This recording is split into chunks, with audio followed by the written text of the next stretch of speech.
Human nervous system, parts of human nervous system आणि meninges, that means coverings present around brain. Okay, so पहिला part आपण बघूयात. What is cranium and what are meninges. Okay, our brain and spinal cord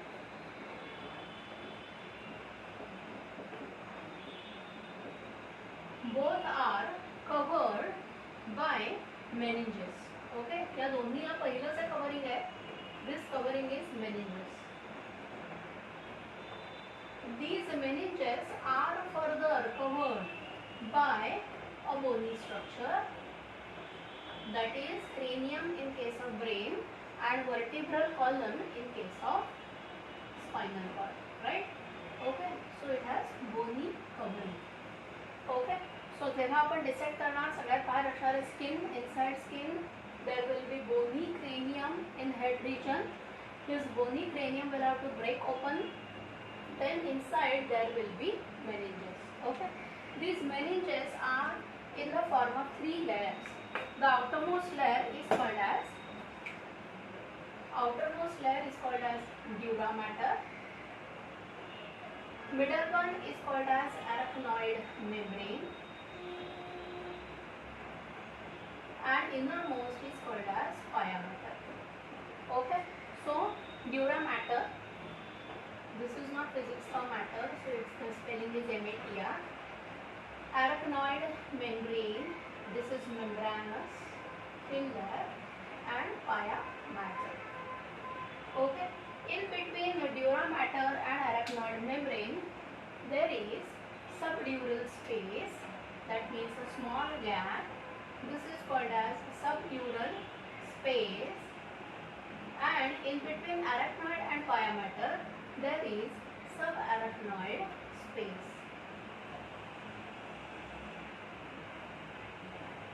Okay, this subdural space has serous fluid, a fluid which is different than lymph, different than blood, different than body fluid. So it has some specific components, proportion, that is called as serous fluid. And the fluid present in subarachnoid space is cerebrospinal fluid. Okay, this pia mater is in direct contact with brain.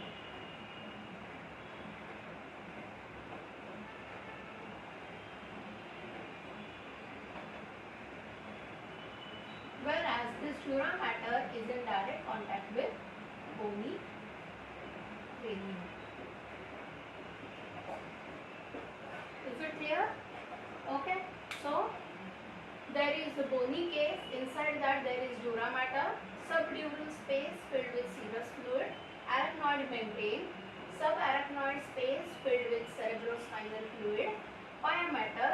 Immediately in contact with pia mater is actual brain. Okay, what is function of these layers, these coverings, that is meninges? Dura mater is fibrous tough covering and it is in direct contact with brain, that is the bony cranium. So this hard bony cranium will not be in the contact with the arachnoid membrane, which is soft as compared to dura mater. So dura mater forms a layer between bony cranium and arachnoid membrane, and the friction between bony, this fibrous dura mater and arachnoid membrane is avoided by subdural space which is filled with cerebrospinal fluid. This arachnoid membrane has large cluster of blood capillaries. Below that there is subarachnoid space. Fluid from blood capillaries oozes out and that forms cerebrospinal fluid. So this cerebrospinal fluid is present all around the pia mater. Pia mater is softest tissue which is in direct contact with brain.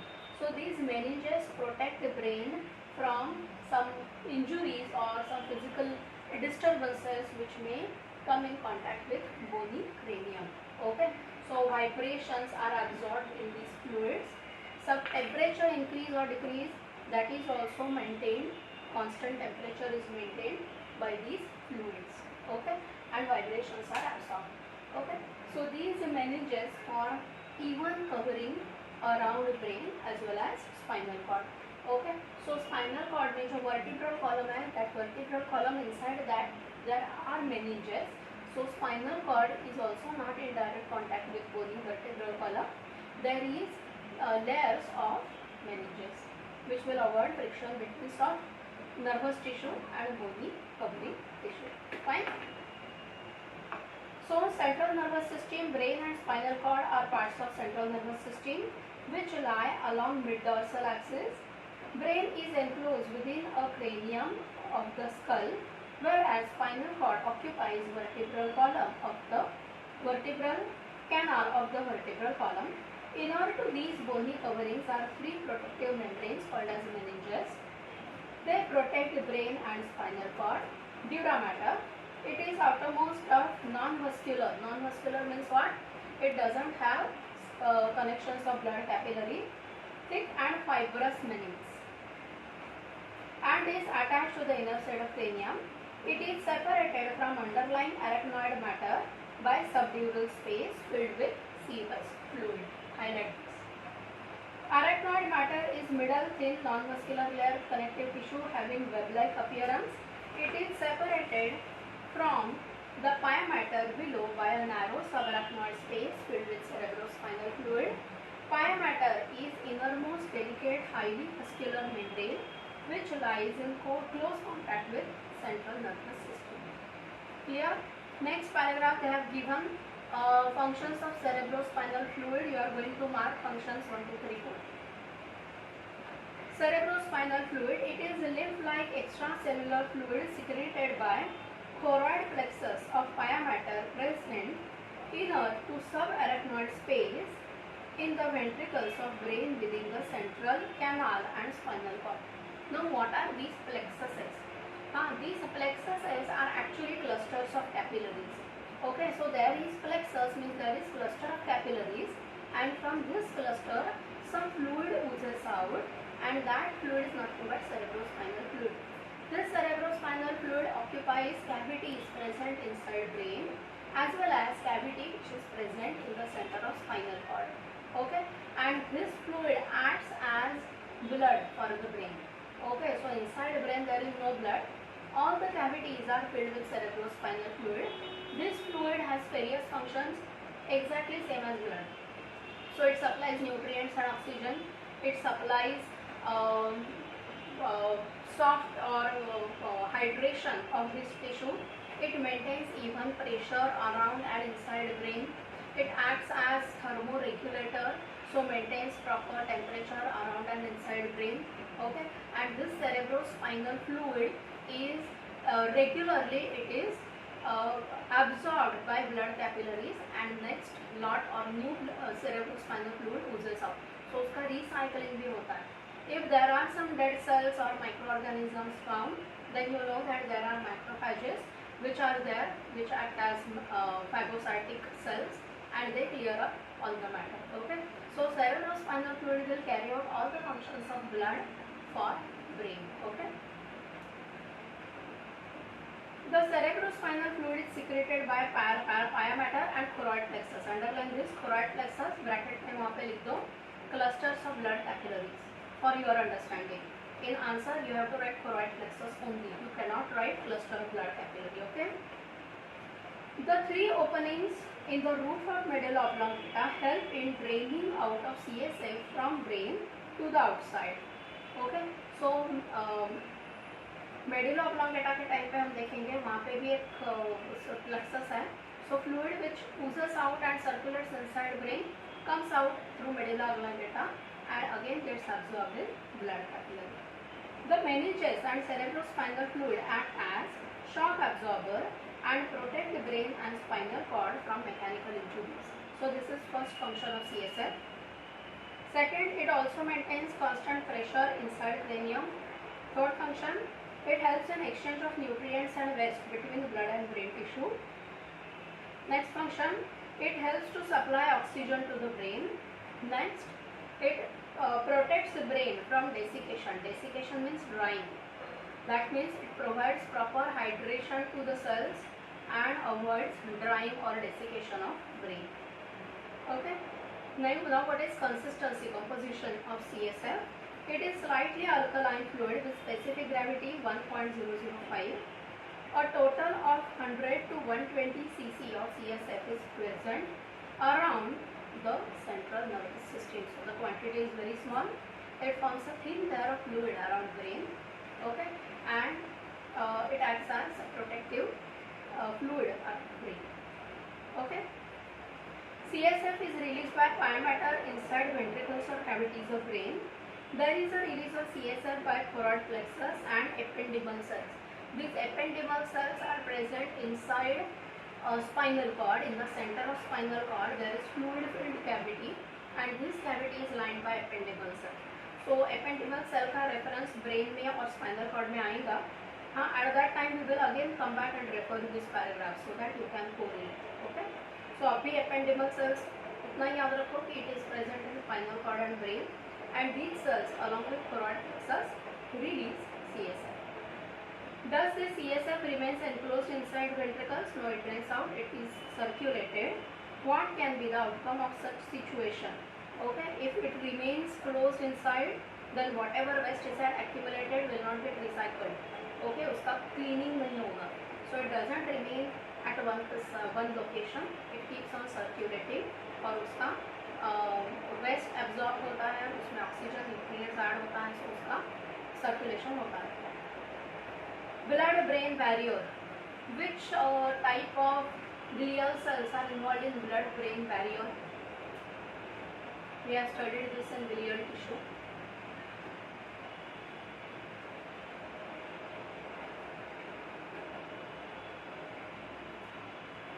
बोलो.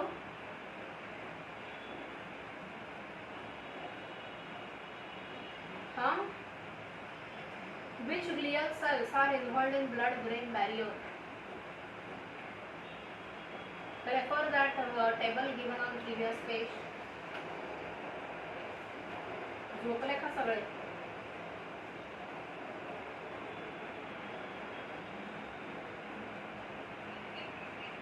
Ependymal cells. Okay. So ependymal cells are ependymal astrocytes. Astrocytes are involved in blood-brain barrier. Okay. So it keeps check on passage of ions and large molecules from blood to brain tissue. Endothelial cell lining blood capillaries help in processing along with astrocytes. Okay. So astrocytes and the cells of capillary itself make sure that any harmful substance, large chemical molecules or microorganisms will not escape from blood and enter brain, because brain has to be protected from all these toxic substances or microorganisms. Okay. So brain will be the last to have any infection of or effect of toxic substances. Okay. So this is because of blood-brain barrier. CSF is continuously generated by ependymal cells lining ventricles of central canal, ventricles and central canals, and simultaneously drained out of the brain into the bloodstream. CSF maintains constant pressure inside cranium. The nervous tissue is without lymphatic vessels. Highlight this. So nervous tissue में अंदर blood भी नहीं होगा, lymph भी नहीं होगा, अंदर जो कुछ भी fluid होगा that is CSF. During extraction of tooth, the dentist give injection or anesthesia to the patient before extraction. Is the action potential generated? How does the local anesthesia work? What is the effect of painkiller on the nervous system? I want you to find out these answers. Okay, the painkiller, if any body part is paining or after removal of tooth, some painkillers are given. So what is the role of these painkillers and what is the role of local anesthesia? Okay, that you are going to find out and tell me next lecture. Right? Should we continue? Human brain, parts of brain. हे note केलाय का? Everyone?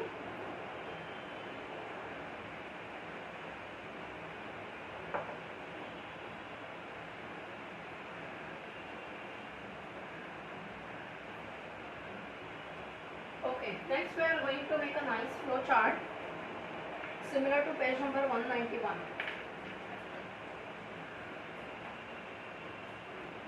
On page number 191 they have given a flow chart.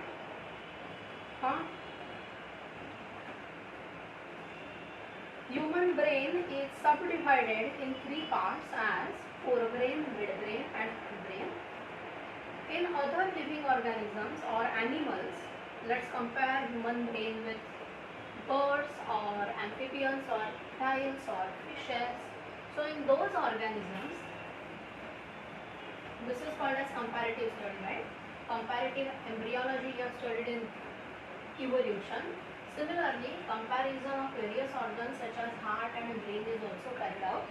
So in all other organisms, brain is divided in three parts. Anterior part is called as forebrain, middle small part is called as midbrain, next part is called as hindbrain, which continues as spinal cord.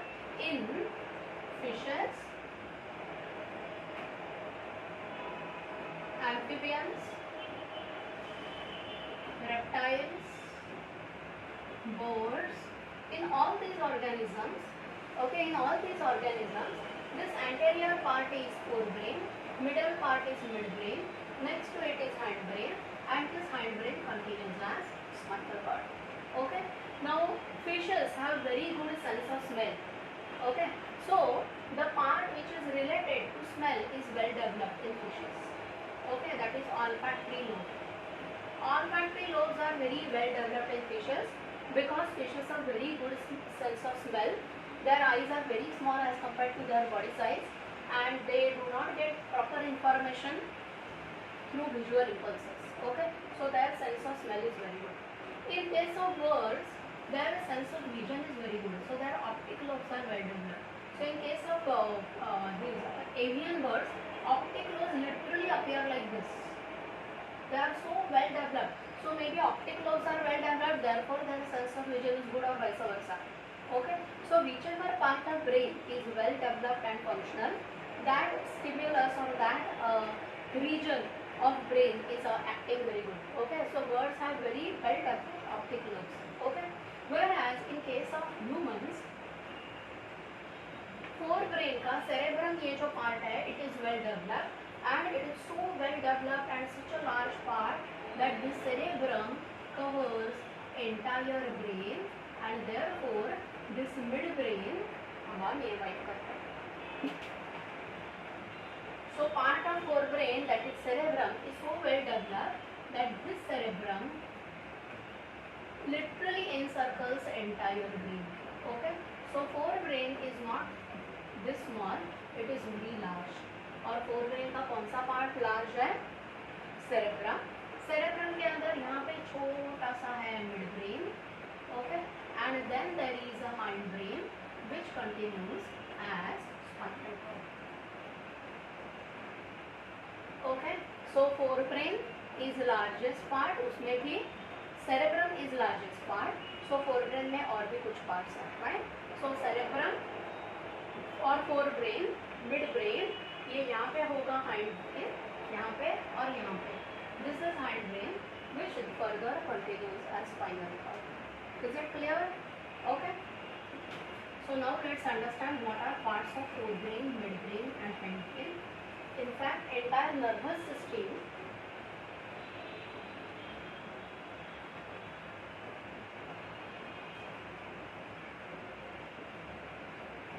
for our convenience, we have divided the nervous system based on its position and function as central nervous system or CNS, peripheral nervous system and autonomic nervous system.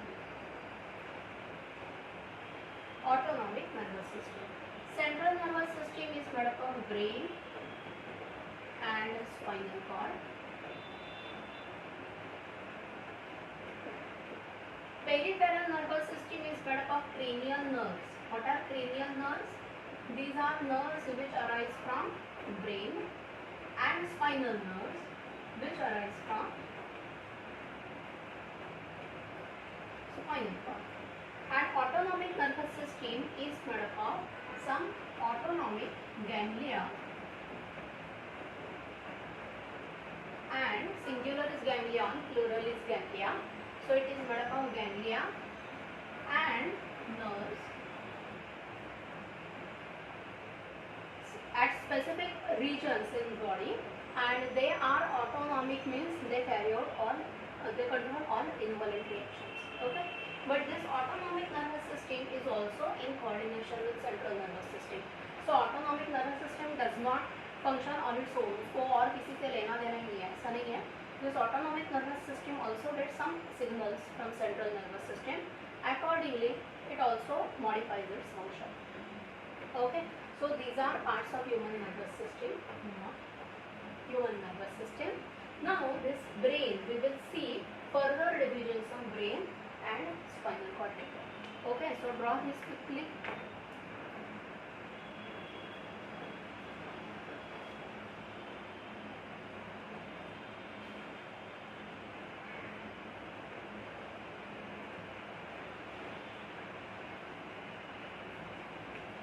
Done?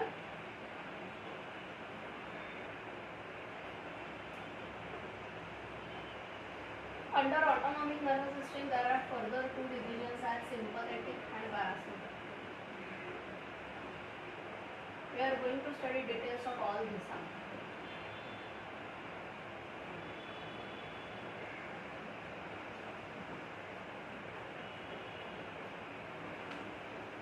So what are cranial nerves? They are nerves which arise from brain. That's why I have shown dotted line so that you can correlate. If you have understood and you can remember, no need of drawing these dotted lines.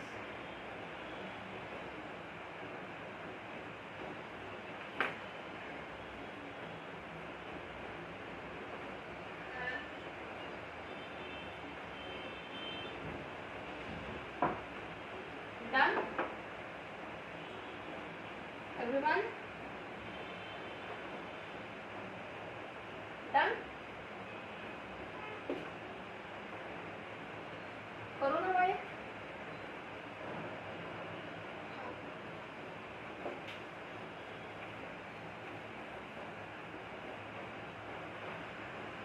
Brain is also called as encephalon. Okay, another name of brain is encephalon.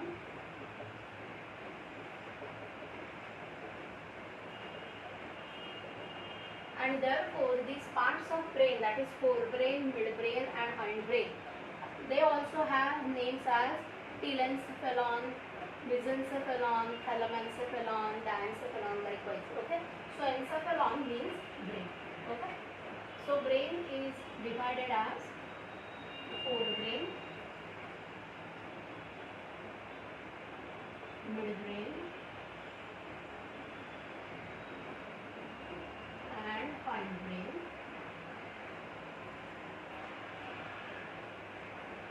Forebrain, midbrain and hindbrain. Forebrain is called as prosencephalon.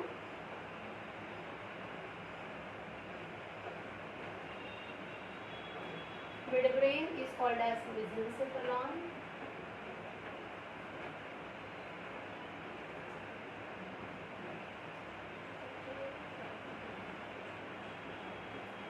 And hindbrain is called as rhombencephalon.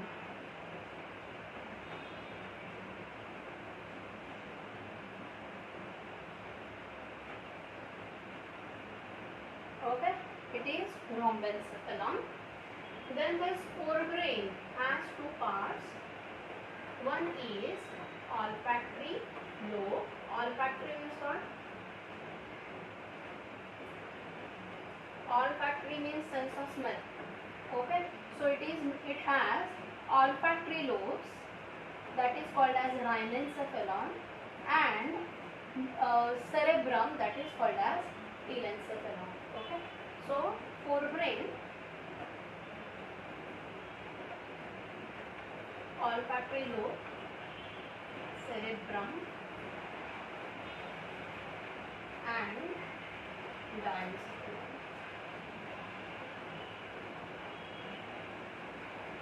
So these olfactory lobes are also called as rhinencephalon.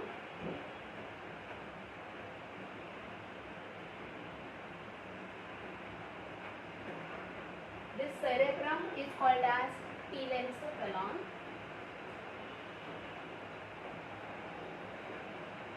And diencephalon का नाम already is in the form of encephalon, so उसको और कोई नाम नहीं. ठीक है. Midbrain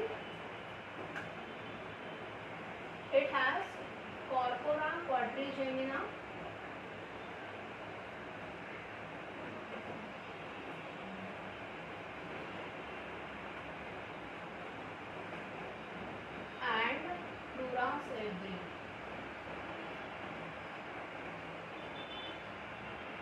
हाँ अभी सिर्फ नाम याद करो, हाँ सबका डिटेल्स हम करने वाले हैं. So it has corpora quadrigemina and crura cerebri, and hindbrain it has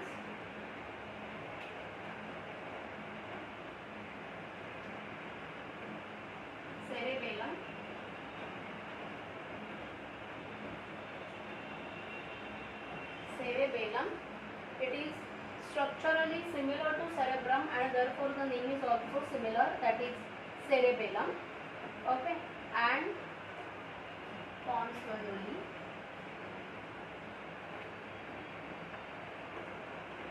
and medulla oblongata.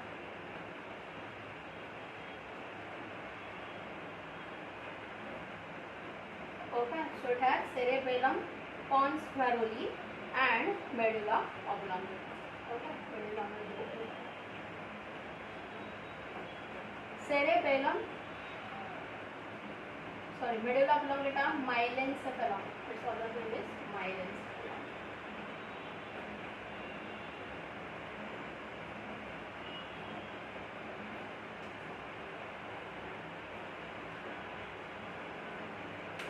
Okay, इतना नोट करो.